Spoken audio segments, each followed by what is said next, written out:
안녕하십니까, 고고TV 여명입니다. 모두 화이팅 하시고 건강하십시오. 2021년 7월 2일 저녁 8시가 넘었는데요. 오늘 제가 그 판교에서 열린 이준석의 청년과의 대화 토론 배틀에 갔다 오느라 영상을 많이 못 찍었는데요. 충격적인 일이 벌어졌죠. 윤석열 장모 최모 씨가 징역 3년의 법정 구속이 돼버렸죠. 이런 거를 논평하고 비평하는 고고티브의 입장이 대단히 힘듭니다. 어거지로 윤석열 편을 들을 수 없고, 그렇다고 이 정권의 악독 같은 정치 재판을 또 비판하지 않을 수 없고 참 딜레마입니다. 이게 애초에 제가 방송을 안 했는데 이 윤석열의 장모 최 씨의 그 요양병원 사건은 서울중앙지검 이성윤이가 주도를 했죠.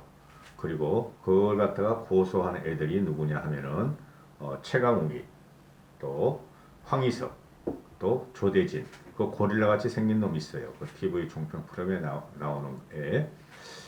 이들이 최모 씨, 장모와 부인 김건희 씨, 그 다음에 윤석열 총장을 고발해서 재수사가 됐던 거죠. 장모 최 씨의 건은 모두 무혐의나 또는 무죄 처리가 된 사건인데, 윤석열이가 조국을 잡고 문재인을 치자, 또 윤석열이가 대권 출마 의지를 보이자 정치적인 재판이 이루어졌다 하고 일단은 저는 봅니다. 처음에 제가 이거 한두 달 전에 장모 최 씨가 검찰에 의해서 3년 구형을 받을 때, 못 빠져나오겠구나, 집행유예 정도를 당하겠구나, 그런 생각을 했었는데 법정 구속을 해버립니다. 3년을 구형을 하고, 그냥 판결을 하고 1심에서 이것은 누가 뭐래도 정치적인 재판이죠. 과거에 어찌 됐든 과거에 다 무혐의 처리되고 무죄됐던 게 지금 징역 3년 선고를 받고 법정 구속을 하는 것은 지금 법원과 검찰이 문제에 의해서 완전히 장악됐기 때문에 이건 정치적인 구속이고 재판이었다, 이렇게 보는 것인데요. 그럼에도 불구하고 윤석열은 타격을 받습니다. 안 받을 수가 없어요. 오늘이 금요일이니 다음 주 월요일이나 아니면 다음 주 하수 정도 윤석열의 지지율을 보면은 국민이 어떻게 이 사건을 평가할 것인가 하는 문제가 나옵니다. 지금 그 장모 최모 씨, 최은순이죠, 그죠? 최 씨의 지금 조사가 6개 정도 진행되고 있고, 또 김건희 씨 건도 2~3개 있고, 윤석열 거는 뭐 몇 개인지도 몰라요. 신문에 나오질 않으니까. 그런데 그것은 이왕 장모 최 씨가 이렇게 3년 법정 구속을 됐으므로 최 씨와 김건희의 현재 진행되는 사건과 재판 과정에 있는 것들은 다음 영상에 한번 찍기로 하고요. 이게 그 요양병원 수급 문제인데요. 이게 책임 면제각서가 썼기 때문에 당시에 장모 최모 씨가 무혐의가 됐었다. 경찰서에서 끝냈죠. 당시에 그 윤석열은 박근혜 정권의 그 국정원 댓글을 조사하니까 박근혜 정권이 윤석열을 갖다 대구로, 그죠, 대구지검으로 쫓아버렸죠.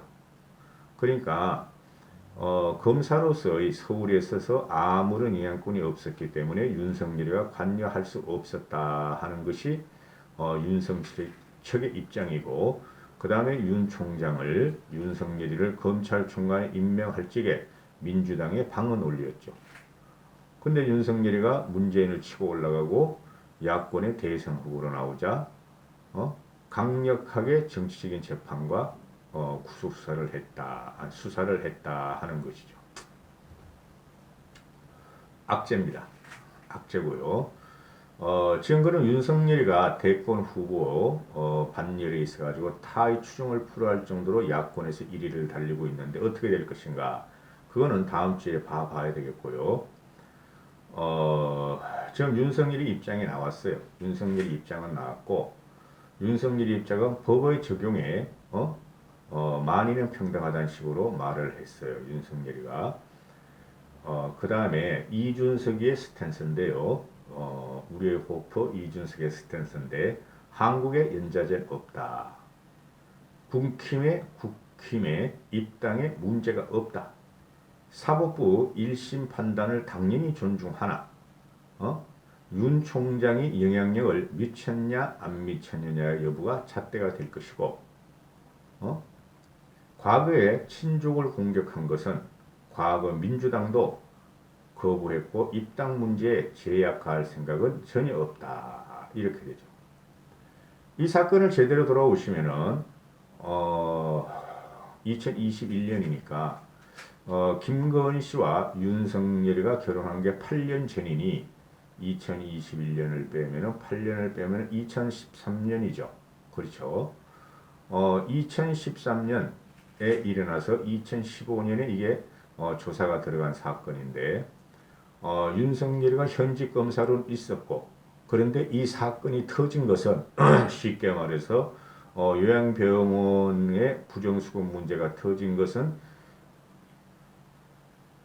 윤석열이 김건희하고 결혼하기 전의 문제다.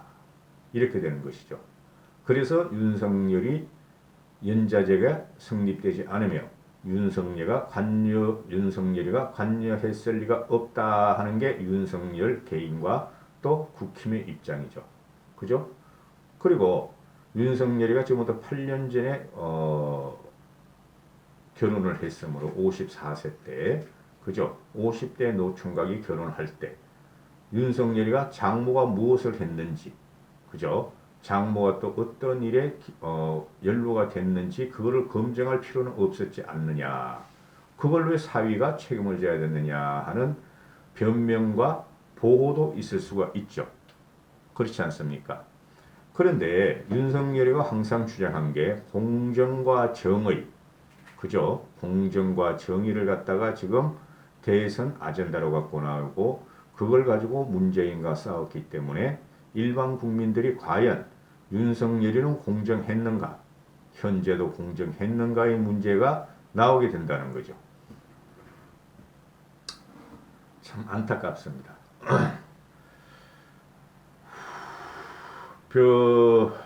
지금 이걸 재판부가 지금 법정 구속을 하며 3년 선고를 한 이유는 건보 재정이 악화되었고 국민 전체에 피해를 줬다.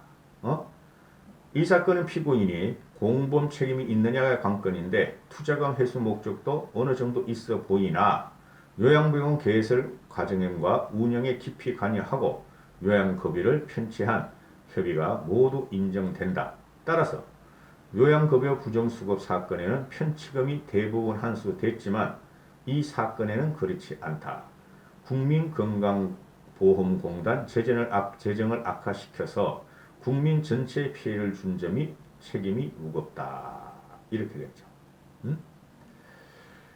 윤석열 측에서는 지금 송경식이가 변호를 주도했는데요.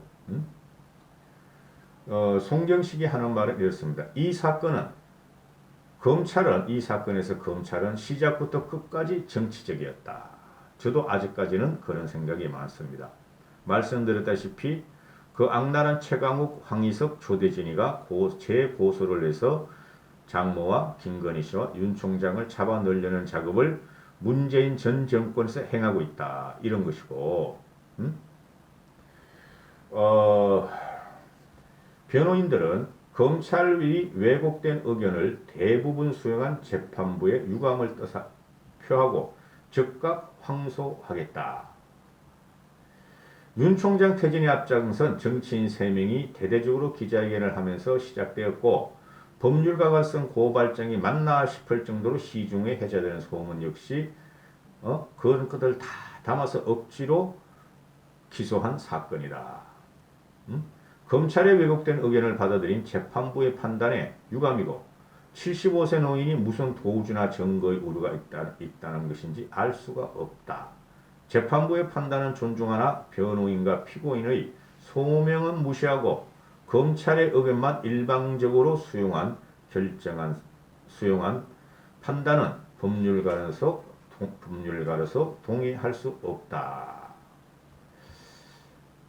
좀 변호가 좀 궁하죠.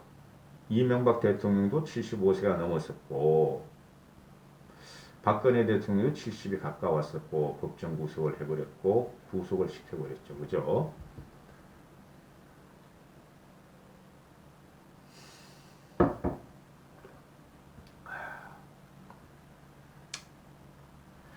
어떻게 될 것인가? 윤석열에게서 주저앉으면 안 돼요. 끝까지 가야 돼요.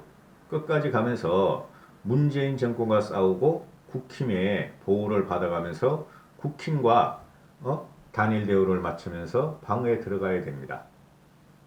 그래서 제가 계속 말씀드린 게 매번 윤석열 편을 방송할 때마다 국힘과의 역학 관계를 방송할 때마다 오늘이라도 국힘에 입당을 하고 오늘이라도 이준석을 찾고 오늘이라도 김종인 씨를 만나라. 지금 보면 말입니다. 저도 하루하루가 진짜 생물같이 진짜 이게 변하니까 아주 골치 아파요. 저도 비평 방송하는 것이. 지금 윤석열의 주위에 보면은 대선 캠프라고도 할 수가 없어요. 솔직히. 전략, 기획, 홍보, 네거티브 대응팀 막 이런 게 다 있어야 되는데 제대로 갖춰진 게 하나도 없어요. 그래서 현재 그 야권의 제1주자이기 때문에 다 추종을 불허할 정도로 국민의 지지를 받고 있기 때문에 윤석열이가 엄청나게 민주당 쪽에서는 전 정권 차원에서 윤석열이를 죽이려고 하고 윤석열이를 주저앉히려는 작업이 시작됐죠, 벌써. 그렇죠. 근데 거기에 대해서 방어할 능력이 윤석열 진영이나 윤석열 측에서는 없다는 거예요. 제가 아무리 봐도. 따라서 이제 윤석열의 스텝은 이 장모 사건으로 인해 가지고 장모가 법적 구속이 됐고 또 계속 또 다른 건으로 재판을 받고 조사를 받아야 되니까 나올 때마다 이제 물어보게 돼 있어요.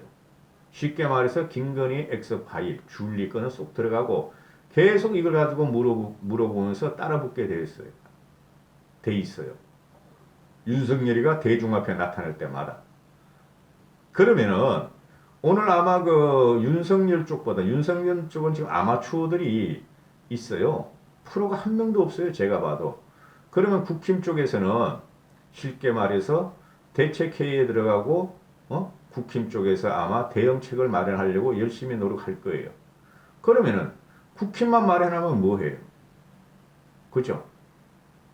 윤석열이가 빨리 국힘하고 협의를 하고 협업을 하고 이준석을 만나고 그죠? 빠른 시일 내에 국힘으로 들어가야 돼요. 자존심 꾸기고. 이렇게 정치 감각이 없을 줄을 제가 몰랐어요. 문재인을 치고 올라가고 한 말씀 할 때마다 한 말 할 때마다 정치 감각이 대단한 줄 알았는데 실제적으로 검찰총장을 던지고 4개월이 지났음에도 이렇게 정치 감각이 무딜 줄은 몰랐어요. 그게 정치 초보자이기 때문에 그래요. 그 전략과 전술을 받으려면은 프로들을 만나야 되는데 윤석열이는 프로를 지금 안 만나고 피해 다니면서 새 정치를 한다, 새 세력을 확보한다 해가지고 탈진보층을 찾고 있고 또 새로운 인물이 없나 하고 찾아다니는데 그거 가지고는 말이죠. 대권에서 말입니다. 절대 승리하지 못합니다. 선거라는 것은 선거 기술자가 필요한 거예요. 김종인 어르신 같은 경우는 기술자라 할 수 없지만은 전략가죠. 그죠? 경세가죠. 그런데 이준석 같은 경우는 전략과 전술도 펴면서 기술자예요. 그리고 국힘 내에 몇 명은 선거 기술자들이 있어요. 네거티브, 방어하는 방법, 또 어떻게 후보자를 보호해야 되는지 있어요. 그럼 윤석열은 여기서 빨리 결정을 해야 돼요. 이걸 갖다가 계속 기자들이 따라 붙는데 오늘 같은 경우도 보면은 김영삼 기념관이나 박정희 기념관을 갔는데 비공개로 다니지 않습니까? 기자들을 피해서. 그러면 안 된다는 거죠. 어? 대범하게 다 받아치면서 격파하면서 돌파하는 모습이 필요한데 윤석열이는 그러고 싶을지 안 그럴지 모르지만 옆에 참모들이 아마추어들도 있고 정치를 한 번도 안 해봤고 또 선거를 제대로 치러본 적이 없는 사람들이 있기 때문에 윤석열이가 지금 이런 고통을 당한다 하는 생각을 해야 돼요. 윤석열에서 그만두면 안 돼요. 근데 어떻게 될지 모르겠어요. 그만두지 않고 계속 문정권의 법정 난동과 악정과 폭정을 맞서 싸워나가면서 국힘에서 경선에서 탈락할지라도 싸워나가면서 살아남으려 그러고 그죠? 경선에서 지더라도 문재인을 치는데 같이 일조를 해야 돼요. 아직까지 윤석열이의 그 무게는 그대로 있다. 그대로 있다. 타격은 받는다. 타격은 받는다. 그죠? 그리고 다음 주에 여론조사가 나오면은 한번 봐야 되겠다. 오늘은 이까지만 찍겠습니다. 아주 머리 아파 죽겠습니다. 윤석열의 장모권에 대해서. 집행유예 정도는 나올 줄 알았어요. 근데 법정 구속이라고 그러니까 검사 구형량을 그대로 때려버려. 이건 정치재판이죠. 검사 구형량을 그대로 때리는 건 없어요. 심지어 조국의 아내 정경심부도 검사 구형량 그대로 때리지 않고 깎아서 법정 구속을 했어요. 이건 정치재판은 맞아요. 정권의 재판이다. 이렇게 말씀드리면서 이 영상은 여기서 끝내겠습니다. 좀 피곤합니다. 오늘. 감사합니다.